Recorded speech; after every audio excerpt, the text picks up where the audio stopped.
Welcome to the Catalyst Sale Podcast with Mike and Mike. Sales is a thinking process. This podcast will help you learn about what works in sales, how to influence those within and outside your organization, and improve your success. This episode is brought to you by the Catalyst Sale series of alignment workshops. I am your host, Jody Mayberry, and I'm here with Mike Simmons, co-founder of Catalyst Sale. Hello, Mike. Hey, Jody. Okay, Mike, we are just past 100 episodes. That was a big deal for all of us to get there. But now I'm just curious. So we've made it this far, 100 episodes. That's a big deal. Mike, did you know the average podcast lasts about 7 episodes? I did. So that's a big deal. We're 100 episodes is behind us and we're moving on to the next 100. And I know you get a lot of questions. Some of them find their way onto the show and some of them you just answer to people, whether they reach out on LinkedIn or they send you an email directly. You just answer their questions and they don't always make it here on the show, which makes me wonder, after 100 episodes plus, you've covered a lot of topics. We've had great guests. What are some of the common questions you get from people who listen to the Catalyst Sale podcast? One that is, I think, pretty interesting, and it comes up a lot of times from people that listen to the podcast who are in the learning space, but it's, how do I get the right information out of the subject matter experts that I'm working with? Like, how do I get them to engage with me? How do I get them to give me information so that I can work on the project that I'm working on? And I think that's kind of interesting because it really starts to draw the correlations and bridge the gap between sales from a sales professional perspective and sales from an everybody else perspective. The reason I like the question is I don't think it's any different than, I don't think approaching or answering that is any different from the way that I might approach a new sales rep who's trying to get a better understanding from a specific customer, from a new contact, about how we can better support them inside their organization or how we can better deliver our solution to them inside their organization. Basically, we're talking about discovery. And when interacting with a subject matter expert, one of the things you've got to keep in mind is they have so much information in their head and they've already moved through those various phases from unconscious incompetence to conscious incompetence to conscious competence to unconscious competence. And there are so many things that they use on a daily basis or do on a daily basis that aren't even part of their daily workflow anymore. They don't think about in their daily workflow that you need to draw out. So the guidance I usually give folks is you treat the subject matter expert as a person. They're human. Ask specific questions. Try to use basic language. Who, what, why, where, when. Ask them to remember a time back when they first started in the individual role. And don't make any assumptions about what you think they're trying to say. Ask questions of them to help paint that better picture so that you can draw their actual expertise out, not all of the detail about how to do the specifics of the job, but maybe the components that help to make them great at the job that they do.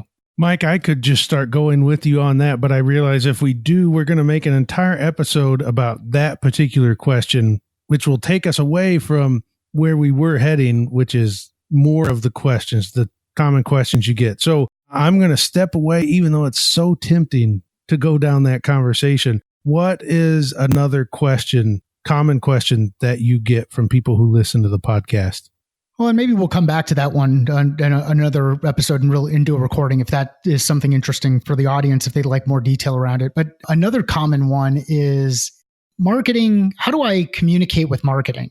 Marketing is delivering these leads. They're calling them marketing qualified leads or MQLs, marketing qualified leads, but they're not actually, when I start talking to them as a sales rep, they're not really ready to make a purchase, or they don't really understand why we're having the conversation, or they may not actually be what I would call a sales qualified lead. So how do I communicate expectations back to the folks on the marketing team? Okay, so we'll move to another. Maybe we'll shoot for 4 or 5. What is another common question that you get? So another common question that we'll get is, and it relates specific to the marketing piece, but it falls more on the product side. So I come back and so I'm a sales rep. How can I better communicate my customer requirements to the product team so that they've got a better understanding of what the customer is asking for and how they actually use the product versus how our product team believes that the end user is using the product. So how do I communicate? And these both, that second question and this question, relate to internal communication. How do we communicate effectively internally?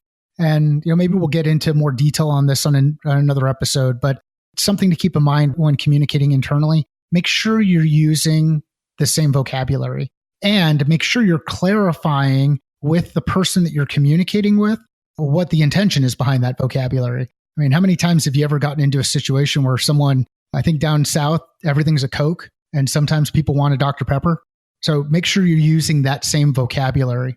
That's an interesting way to illustrate that, because I do get it. Regions have their own vocabulary, but so do organizations, and so do units or jobs within organizations have their own vocabulary. So that's a good one. Okay, so there's 3 questions. What's another common question you get?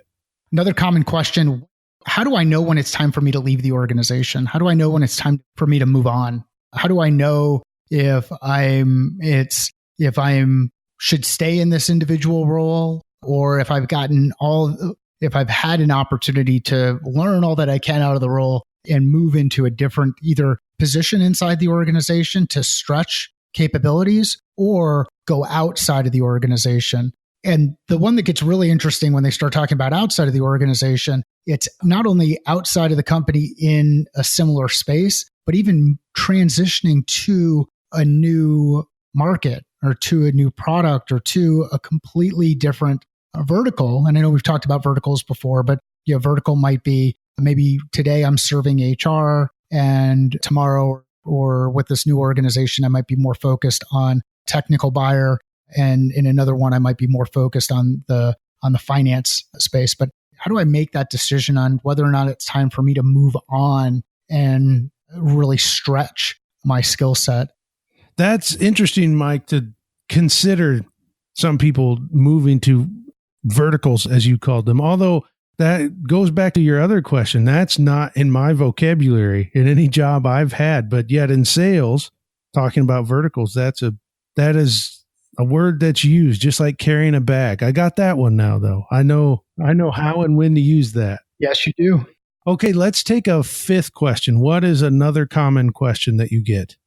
Another common question is, I'm working with these customers or this prospect, and they go quiet on me. How do I get them to re-engage? How do I get them to be part of the conversation again? How do I get them to answer my emails? How do I get them to show up to meetings that we've got scheduled? How do I get a customer or a prospect to re-engage when the sales cycle stalls? Okay, so you've given us 5 questions, and I purposely haven't led you to go any deeper into them. And maybe we'll squeeze some of that in. Maybe it'll come later. But what I'm interested in, those after over 100 episodes, those are the questions you hear the most on LinkedIn, on people just reaching out to you privately. And those, as I said, don't always make it onto a show. But what do those 5 questions that you get the most often, what does that tell you about whether it's people who listen to the show or just take listeners of the show as a segment of people who work in sales? What does that tell you? Well, one, it tells me that we need to do a better job promoting some of our past episodes, because many times those questions come up and I can point them to an episode where we've discussed it, whether it was that question around stalls and false starts in the sales process, or preparing for your next sales job and going through the interviewing process. Heck, even working with some of the experts that we've had on the podcast where they've provided some guidance on some of these items. So one, we've got to do a better job promoting some of the past episodes. Number 2, the foundational questions continue to go on and on as foundational questions. We talked about this in the podcast where we referred to some of the Zig Ziglar quotes. The fundamentals are fundamental. So they don't really defer or get too far away from the foundation items. And I think the last piece is many of us are struggling with the same things, which are, how do we fit inside the organization? How do we make an impact in our individual role? How do we make sure that we are actually doing everything that we can do to meet the challenges that are in front of us or identify some challenges that we may not even have been aware of. All right, here, we're going to go a little behind the scenes because one time somebody had sent me a question and said it was actually specifically about going to a conference because people hear me talk about going to conferences and whatnot. And somebody reached out to me, said, Jody, I'm going to this conference for the first time. Do you have any advice on how I can get the most out of it? And I replied back and I said, yes, I do. Here is an episode of the Jody Mayberry Show where I talk about that. Listen to it. Let me know if you have any questions. And I told Mike Simmons that I did that. And I don't know if you remember this, Mike. You told me I was a jerk. I told you you were a jerk. Why would I ever call you a jerk? Yeah, well, you didn't. I guess you didn't call me a jerk. You said I was being a jerk, that wasn't the right way to handle that it was kind of rude. Am I wrong? Maybe that wasn't you. Maybe I'm putting on something on you that wasn't you. That sounds like me, though, man. I've been called a jerk many times. I've been called some other colorful things that we won't get into, but for those who know me well, I just look at that as a term of endearment. Well, it wasn't me calling you a jerk. It was you calling me one. And I only say that because so you said that sometimes people ask a question relates to a past episode, and I get that too. And I just direct somebody to that. So now I'm curious, how do you handle that, Mike? Somebody sends you an email and says, hey, I'm curious about this when we've done an episode about it. How do you give them some information and say, hey, you might also want to listen to this episode? Well, one, I try to make it not seem like they didn't do the research. So I don't put that on them. I put that on us. If we had better subject lines or titles in our podcast episodes, people would be able to navigate those episodes and find the information faster. So I take ownership on that. The second thing I do is if I can answer their question quickly, I try to do so. I give them a couple of nuggets, and it might be, here are just some initial thoughts. Here's how I've handled that situation. Here's some things to consider, depending on the context of the question. And then what I'll do is if let's say we're interacting in Twitter, and one of the places where I interact a lot is on Twitter, and those are in direct messages. If people are following me and then I'm following them back, some of this happens in LinkedIn with people who connect directly with me, but there'll be a little bit of back and forth. And if I'm getting some back and forth, I'm getting some responses back to them. Some people, it'll even be text messages where I'll give them my cell phone number and we'll have some text communication back and forth. If there's engagement, then the next piece I'll do is I'll suggest a specific episode and let them know that we covered that topic inside this episode. If they'd like to learn more about it, they could listen to the episode. And if they have specific questions, they can ask. And they can ask those questions while they're listening to the episode. One of the things I realized in one of these back and forth communications recently was we did not do a very good job sharing the templates that we've discussed on the podcast before. And we have some planning templates like the call plan and the account plan and the territory plan. These are templates that we've made available, but we've not properly shared them with the market so that those links are easy to find. And we'll do a better job with that as we go forward. But at first, I try to answer the question because usually I can answer relatively quick. And then what I do is I guide them to the next one and then ask them to continue the engagement. All right. So you do a better job at that than me. I just direct them to the podcast episode and you engage and give them good answers and then direct them. So, all right. I'll concede on you. That you do better. Well, it's not even about better. It's more of if we engage, then we might actually realize, we didn't get to the root of the question, or we didn't answer the question the way that from the perspective that the person on the other side was looking at this through their lens. So, we talked a little bit earlier about the Coke and the Dr. Pepper. I mean, there are things that I say inside our house, and one of our kids will hear it and react and respond, and the other one won't. And they may need to hear it from Jen. So, sometimes you got to hear the same thing a couple of times with some different language before it sinks in. So engagement's really important.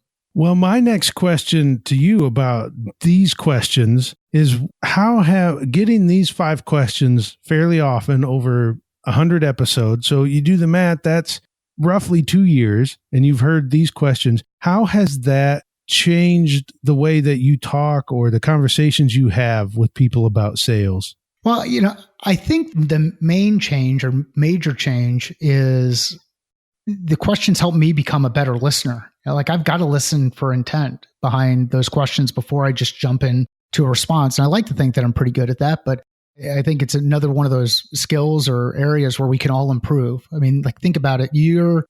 As soon as the customer asks a question, you want to just dive into an answer. And it's, there's some motivation behind it. Number one, it might be because you're interested in helping. Number two, it's because, I've got a live one. I think I can answer the question and maybe I can close a deal. Or number three, I don't know what the third one might be out there. But one of the things I challenge you to do, and challenge everybody to do, is ask another question, ask a clarifying question. Make sure that you understand the intention behind the question, the objective behind the question, the thing that they were trying to get to before you just go out and start sharing information. Because sometimes you may share information with the wrong context and you may end up alienating them because they think you just didn't listen to the question, or you may end up making them believe that you just don't really understand the topic well enough because you did not answer the question they were asking. Even though in your mind you answered the question they were asking, you didn't really understand their question that they were asking through their lens. Yes. Great. Well, if you have a question you would like Mike, either one of them to answer, you can certainly reach out. And it doesn't mean it has to go on the podcast.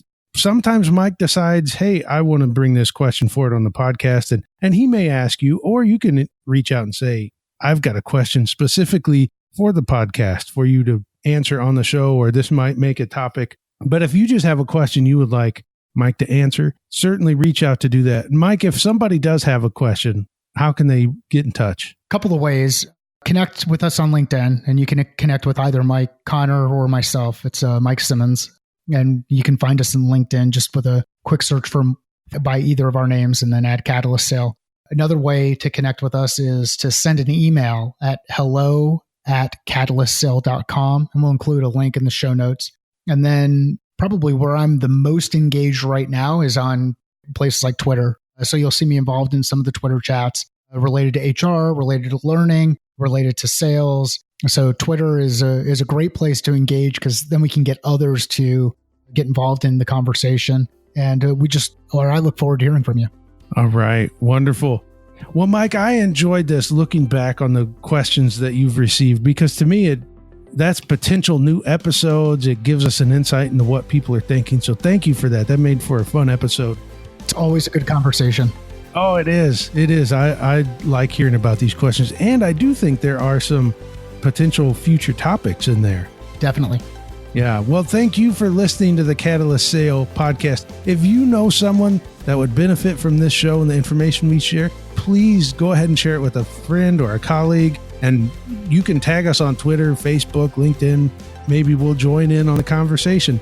Thank you so much for listening to the Catalyst Sale podcast.